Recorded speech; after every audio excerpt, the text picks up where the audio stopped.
This term in CIS 234A, we're going to be trying to solve a real problem for a real customer. And the problem that we're going to be addressing is around food insecurity. Recent studies have found that up to 60% of our students at PCC face some level of food insecurity. And what do we mean by food insecurity? Concerns about being able to afford food, both for yourself and for your family.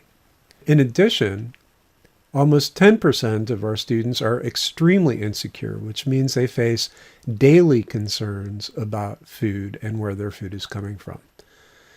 Now, it's almost impossible to be successful in school when you're hungry and when you have concerns about where your food is coming from. And so PCC is trying to support those students by providing them with food pantries on each campus.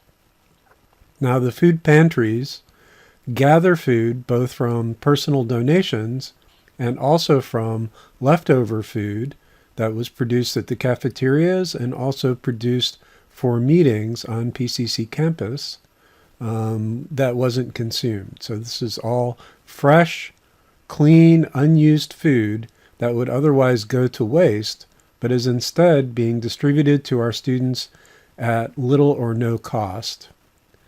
But that creates some problems because food is perishable, it has a short shelf life, and you want to serve it while it's fresh.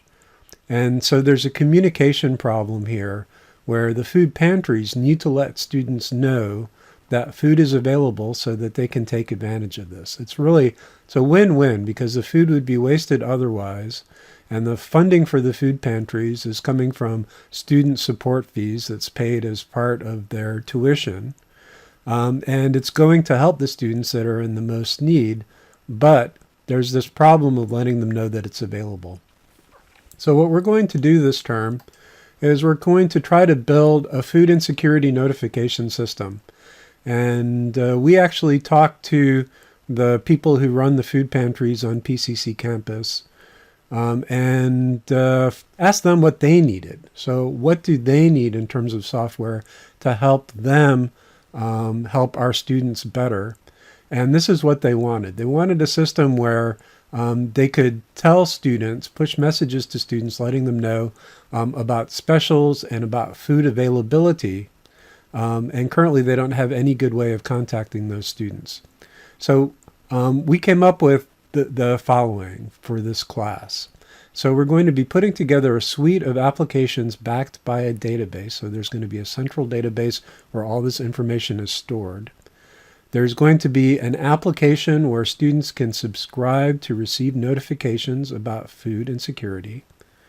There's going to be a system where pantry managers and staff can send notifications to all the students who have subscribed. Now, managers, you can expect that they're going to sit there and take a certain amount of training and will have a certain level of experience with the system over time. Staff may be short-term staff. They may come in and come out. They may not have the technical background necessary to do more sophisticated technical tasks.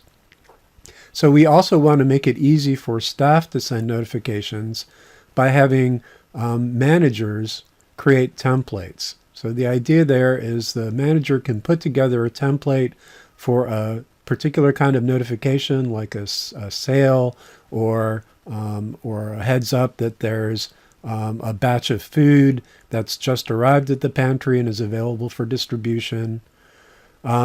And then have the staff be able to actually generate a notification based on this template by filling out a simple form where they specify the details, like what type of food is available, what campus it's available at, maybe location information, and so on.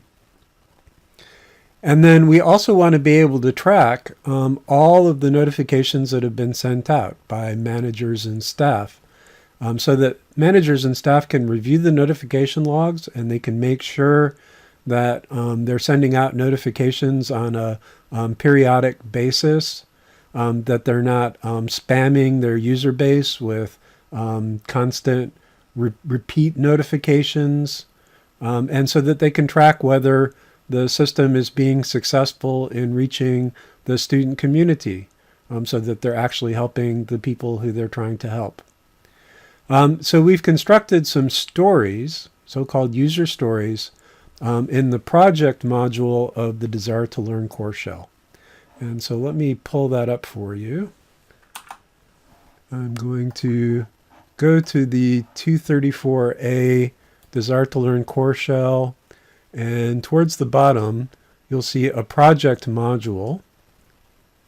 And if you click on the project module, you'll see a food pantry notification project Word document.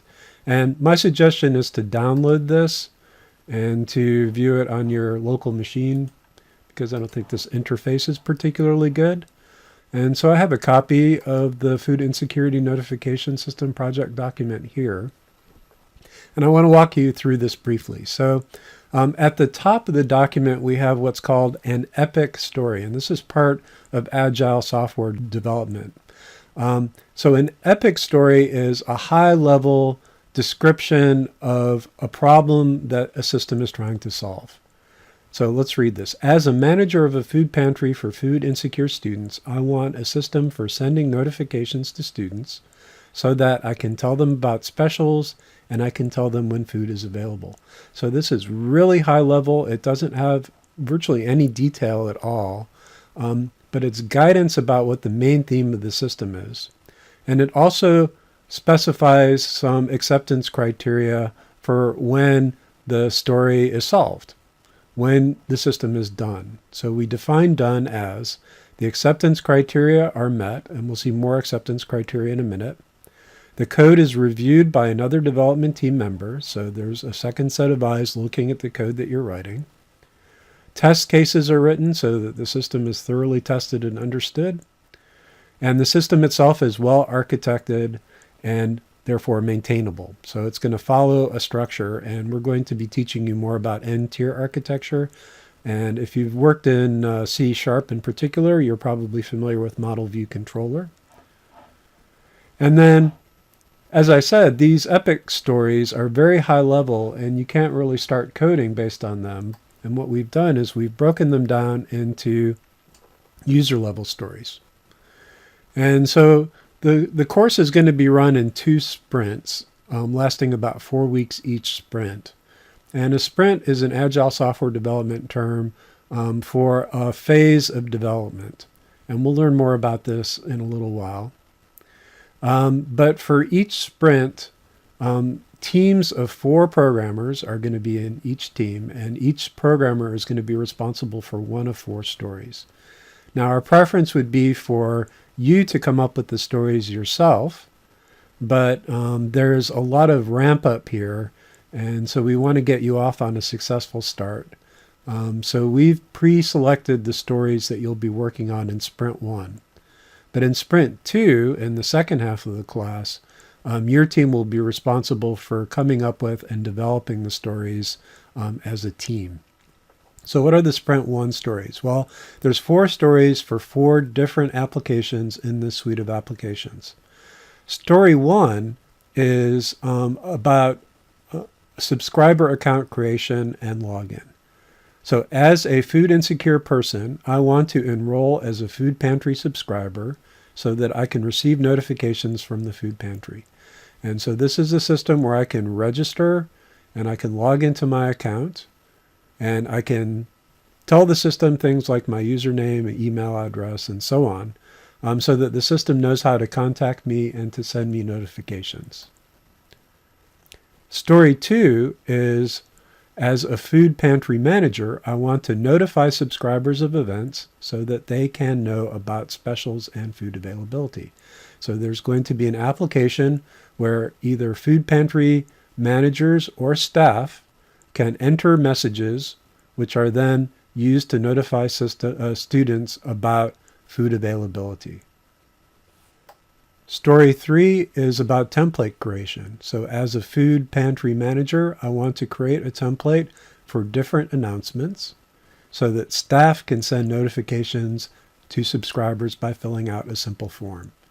So there's going to be an interface where the manager can create a template, which is a blob of text in Sprint 1 with some tags in it.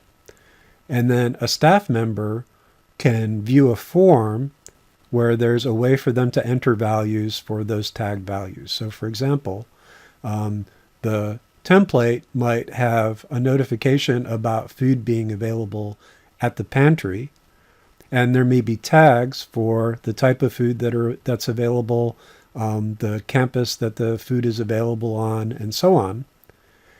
And then the staff will use that template to be able to send out a notification by filling out a form that substitutes whatever values they input for the tags in the template. And the fourth story is the review notification log story. As a food pantry worker, I want to review notifications sent so that I can avoid sending duplicate messages, and I can make sure that messages are being sent out on a regular basis. So those are the 4 stories for Sprint 1. For Sprint 2, we have some high-level summaries of stories. We haven't done any detail at all here, and this is not meant to be an exhaustive set. But it's meant to give you some idea of where the system is heading in Sprint 2 so that you know what kinds of things the user, in this case the food pantry, is looking for.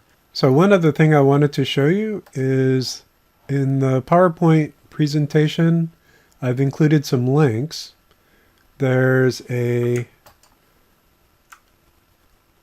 Food Insecurity Gateway that was put together by Winter 2018 Gateway to College class with information about food insecurity. And there's an article that appeared recently in Business Officer magazine that talks about food insecurity on campuses and includes some results over at PCC.